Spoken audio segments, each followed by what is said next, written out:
that. So let's talk about this TD Jakes story. There's been some updates in the story. Now, if y'all remember, there was a lot of stuff going on with TD Jakes. So let's go back a little bit. You remember when he had that health event when he was on stage and he was wrapping up the sermon on stage, and he had that health scare. He was rushed to the hospital, all that type of stuff. And then later on, it came out that he was battling a great deal of stress, and there was speculation. Well, not speculation, because this is what his lawyer said. His lawyer said that it was potentially related to the lawsuits that he was actively fighting, right? So anyway, there's been some updates, and I want to go through those updates with y'all and kind of have some conversations about them. Let's start here, and then I also have a video from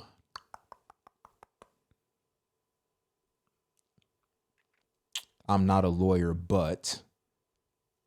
and she's going to break it down a little bit further. Actually, you know what? Let's just start with this video. Let's start here. I'm not a lawyer, but y'all remember the TD Jakes lawsuit? The one that he filed back in November of 2024 against another pastor? The short recap is TD Jakes filed a defamation lawsuit against this man whose name is Dwayne Youngblood because of an interview that Youngblood did with Larry Reed Live. In the interview... One second. Let me try to make it bigger. Let me try to make it a little bit bigger. Hold on 1 second.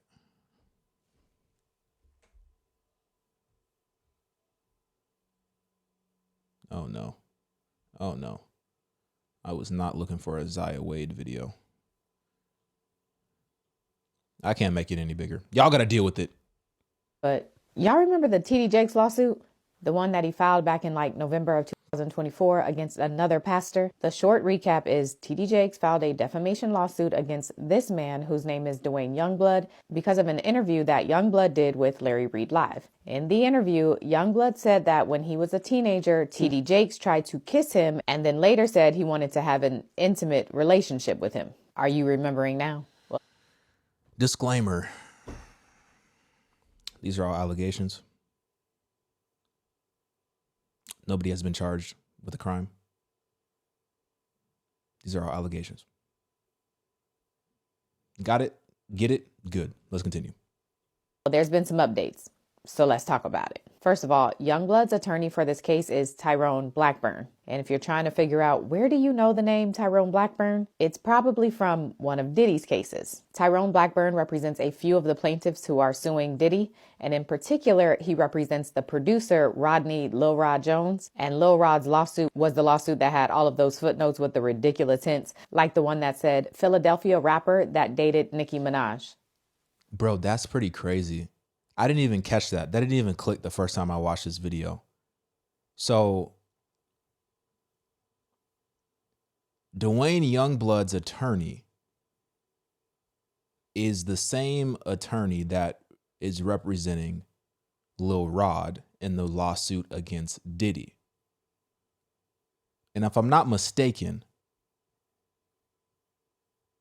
because there's a good chance that I may be mistaken, but if I'm not mistaken, isn't that the same lawsuit that alleged that TD Jakes was a power bottom? And now he went and got the same attorney to represent him. I don't know if this is like things kind of connecting, the dots kind of connecting, or if this is like the ultimate troll of the century. I don't know. But that is very ironic. Let's continue. Okay, so now that Blackburn is on board, he, on behalf of Youngblood, has filed a response to TD Jakes' defamation lawsuit. And that response was a motion to dismiss based on Pennsylvania's anti-SLAPP statute. Youngblood lives in Pennsylvania. That's why it was filed there. So this anti-SLAPP statute is a law that was created to basically protect free speech. The law says that speech or expressions made regarding matters of public concerns or public importance are protected or immune from being the reason that someone sues you. And if a person does sue you over this protected free speech and you can show that it's protected free speech, the burden then shifts to the plaintiff or the person who filed the lawsuit to prove to the court why this lawsuit is not based on free speech. In the end, if the judge agrees in saying that the lawsuit was based on free speech, the plaintiff then has to pay all of your attorney and court fees. Hopefully you followed that, because I say all of that to say that Dwayne Youngblood says that this lawsuit should be dismissed because it is based on free speech. He goes into more detail and gives 3 specific reasons. First, he says that although he did mention the incident with TD Jakes in the interview that he did with Larry Reed Live, it was only a small portion of a very long interview where he was highlighting things like systemic abuse, institutional accountability, and the misuse of power by religious leaders, all of which, according to him, are matters of public concern and importance. Secondly, Youngblood says that this should be dismissed because TD Jakes is a public figure, and in order for celebrities or public figures to sue for defamation, they have to prove that the defamation was done with malice. Malice meaning the person had to defame them, knowing or likely knowing that what they were saying was not true, and they still chose to say it anyway. Think like Cardi B and Tasha K. So in this particular instance, Youngblood says that not only is what he said actually true, but he is providing affidavits from 5 different people who all say that Youngblood told them the same story and has kept that same story for the last 40 years. Whoa. And the last reason that Youngblood says that this should be dismissed is because he says people talking about TD Jakes' alleged misconduct is not new news. The motion says that social media platforms and investigative reports have brought to light allegations of grooming, abuse, and exploitation involving TD Jakes, and then the lawsuit includes a number of articles and references to TikTok to support this claim. The doc specifically says, it is clear from these articles that plaintiff Jakes has been the topic of discussion in the public for several years prior to his interview with Larry Reed on October 28, 2024. So for those reasons and a few others, Youngblood says that this lawsuit should be dismissed and he wants TD Jakes to pay all of his attorney and court fees. And then before he goes, he requests that the court allow him. That's diabolical. That is diabolical, what he just said. Now, once again, I don't know. Who knows? If it's true, if it's not true, I don't know. These are allegations. Who knows? But he said, according to, Dwayne Youngblood, he said, this is true. He did groom me. He did force himself upon me, whatever it says, right? He says it's true.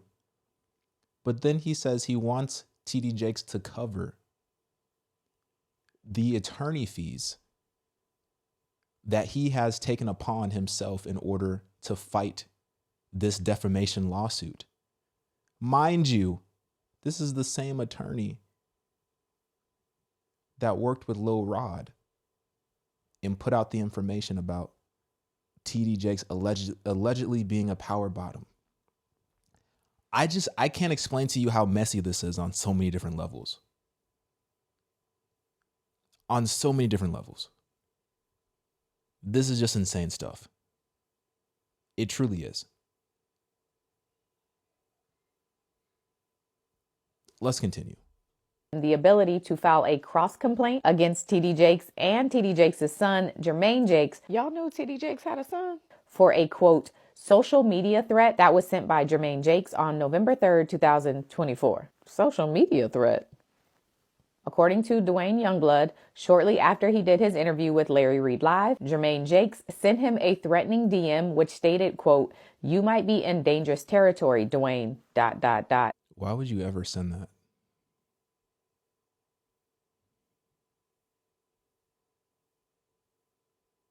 You might be in dangerous territory, Dwayne. Just be careful. Just be careful, ... So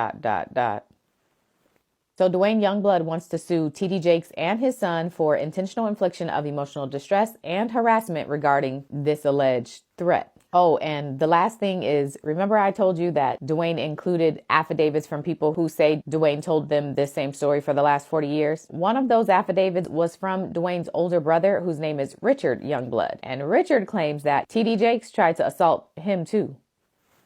In Richard's affidavit, he says, quote, he, being Jake, secured a room with 2 beds in it, and we went to the room for the night. That night, while I was laying in my bed, I felt Elder Jakes climb into my bed. He pressed his body against mine and asked, Youngblood, do you feel that? As he was pressing it against my backside. I, meaning Richard, got up out of the bed in complete shock as he also got up from the opposite side and met me. He grabbed me by my arms and pulled me to him and started trying to kiss me. At this point, I cannot believe what is happening to me. Okay, so that's all on Youngblood's motion to dismiss. But after he filed it, TD Jakes responded. A 562-page package response. And did I read it? Yes. So here we go. Let's talk about it. Jakes' response starts off saying that the allegations Dwayne made about him are completely false, and he highlights that shortly after Dwayne's interview on Larry Reed Live, Dwayne sent him a $6 million demand letter. I don't think I've ever seen a demand letter because I don't have enough money for anybody to demand anything from me. So if you also haven't seen one, here you go. The letter. Hold on a second.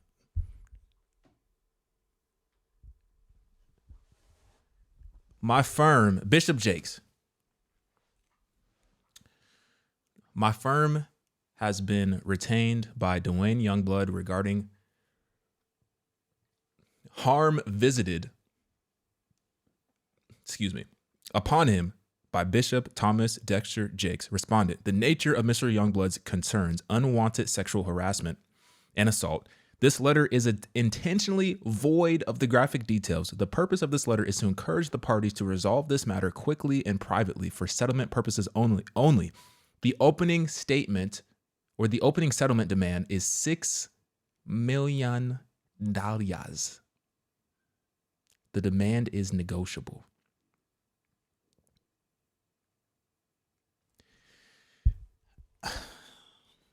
I'm kind of confused. Because it's like, he goes on a podcast, Dwayne Youngblood goes on Larry Reed Live, which I watched, not all of it, but I watched a portion of it, and it's very heavy stuff. It's very dark stuff. It's very, like, spiritually, it doesn't make you feel great spiritually. Dwayne talks about a whole bunch of different stuff. I believe, if I'm not mistaken, he is still a registered sex offender for assault that he was convicted of while he was serving in the church. And he goes into that whole story, and it's heavy stuff. But he goes on the podcast and he already airs out these allegations about TD Jakes. Like, they're already made public, and then you go back and you request $6 million when you already exposed him, quote unquote. I have a lot of questions with this whole situation. I have a lot of questions. And also, they're talking about this is like 40 years ago. Let's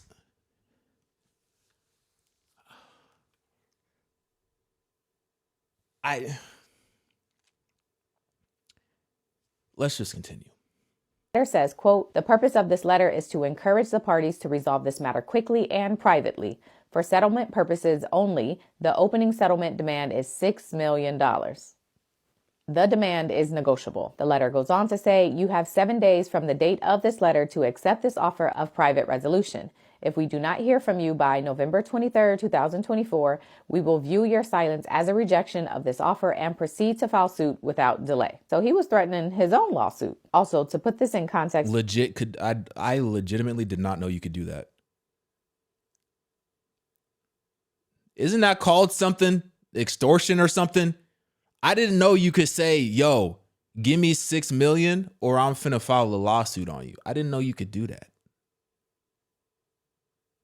of a timeline. As we just read, November 23rd was the deadline for TD Jakes to either pay the $6 million or Dwayne Youngblood was going to file a lawsuit. November 24th, the next day, was a Sunday, and that's the day TD Jakes had that health issue on stage at church. Y'all remember that? And then the following day, November 25th, is the day TD Jakes filed his defamation lawsuit against Youngblood. Okay, now back to the response. So TD Jakes says that Youngblood's anti-SLAPP motion to dismiss should be denied because, number one, the law isn't even in effect yet. He says until the Pennsylvania Supreme Court acts to create anti-SLAPP motions, they do not exist in Pennsylvania.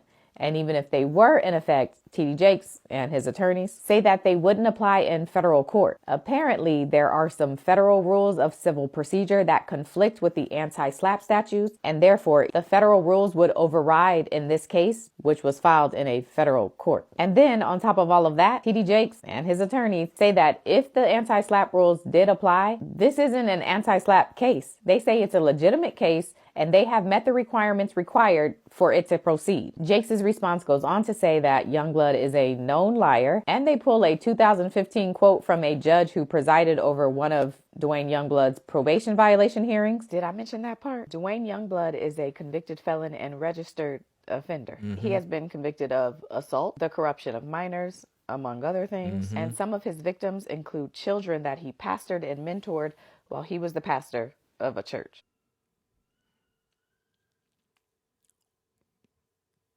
I'm not saying that listen, I'm not saying that this happened. I'm not saying that this didn't happen. I don't know. These are allegations. But, this is some weird stuff because you have an individual who is convicted of sex crimes against a minor. And, I like...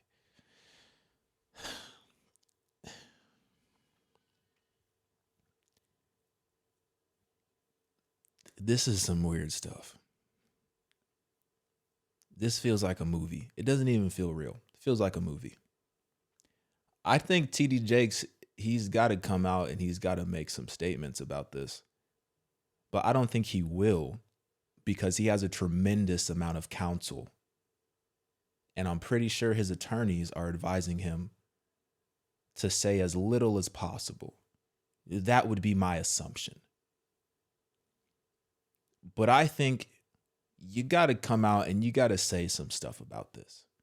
And maybe he has in the confines of his church with his congregation. I don't know how you get around it. I don't know how you avoid the topic.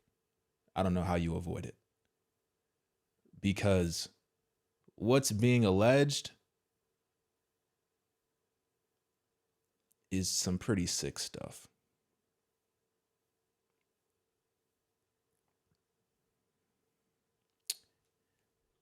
At that hearing, the judge said, quote, Youngblood has lied and has scammed, and he has conned me from the day he stood in front of me 7 years earlier. I have been misled. I have been deceived. I have been actually lied to by Youngblood.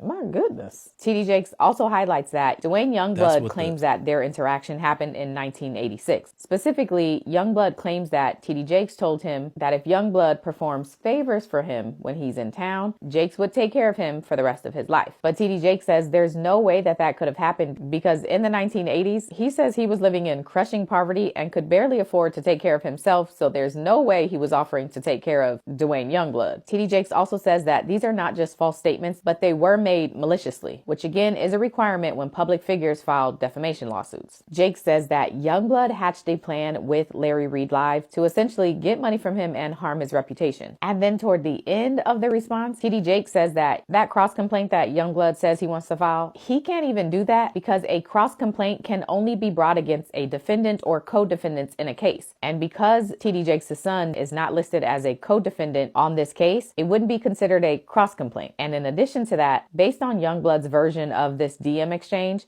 he never includes TD Jakes as having been involved. So he's saying you wouldn't be suing me and you can't sue my son because he's not a defendant. So this isn't a cross complaint. Now with this response, TD Jakes includes some exhibits and affidavits of his own. There's also an affidavit from TD Jakes' son, reference to that alleged threatening DM. Jermaine says, quote, on the afternoon of November 3rd, 2024, I was looking at my social media feed and noticed an advertisement promoted by the Larry Reed Live show podcast for an interview with Dwayne Youngblood. Youngblood, labeled "The Abused Becomes the Abuser." I was immediately concerned that Dwayne Youngblood might be putting himself in harm's way unknowingly by involving himself with Larry Reed. Based on my personal experience, Larry Reed's podcasts create controversy that can be very destructive to people's lives.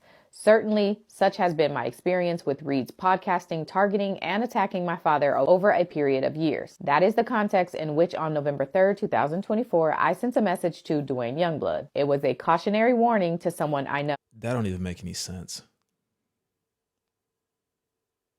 That don't even make any sense. You sent him a message warning him not to get involved with Larry Reed.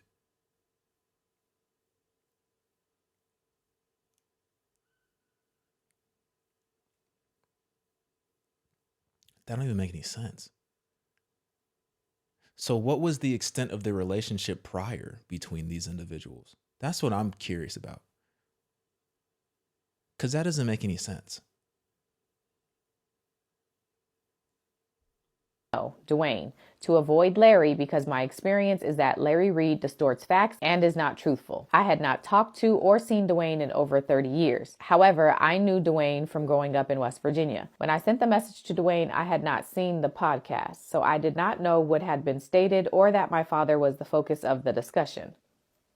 Exactly. But you could assume that your father would probably be the point of discussion from somebody from 30 years ago of his past is suddenly going on a podcast with a known individual that you said has been slandering your father for years. You could assume that that would be the topic of discussion. That's why I'm saying that doesn't make any sense. There was no reason for me to say anything that I intended or meant to be threatening.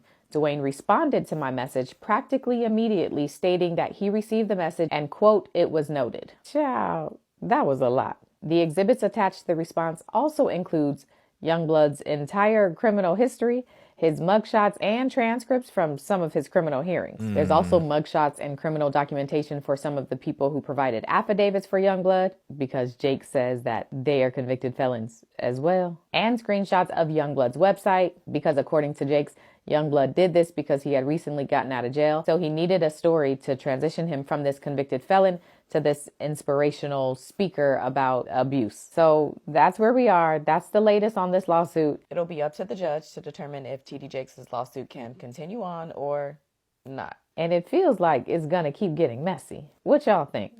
I think that this is weird, very strange, all around. All around. I mean, it feels like initially, it felt like initially when Youngblood came out that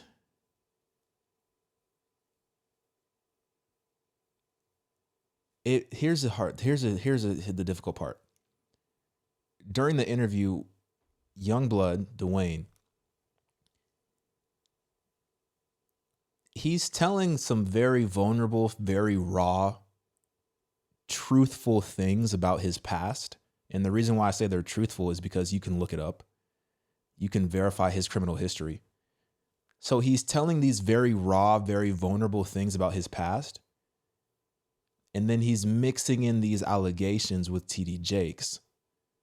And from an emotional standpoint, it could lead somebody to believe that what he's saying is true. But then on the flip side,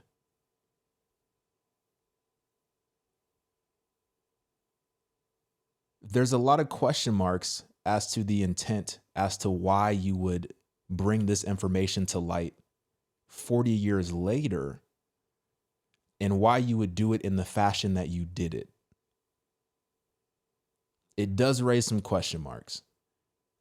It does kind of seem like you just kind of are looking, allegedly, it looks like you're kind of just looking for a bag. But then on the other side, the reaction from Jake's, it also kind of raises some questions, allegedly, because it's like, yo, it does seem a little fishy as to why your son is sending these messages in this threatening or non-threatening way, according to him, when you haven't spoken to this individual for 30 years and you see that they're going to go on a platform with somebody that you said yourself has been slandering your father for the past few years. I don't know, is the whole point. If you know what I'm saying? Like, I don't know is the whole point of the update. But that's the update, because we've been following this story pretty much since it broke. In either way, it's going to be a very interesting resolution, because one person is clearly lying, or I honestly don't know. I honestly don't know. If this went to trial, and that would be very telling, because then we would have a lot more questions that would be answered. But at this point, things are just getting very messy. And I don't even really know what to make of it anymore.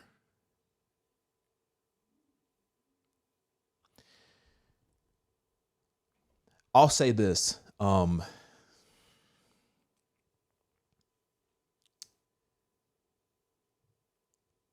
There's people in the comments making jokes and stuff like that. These are real people. These are real human beings. These are real human beings. Clearly from Youngblood's standpoint,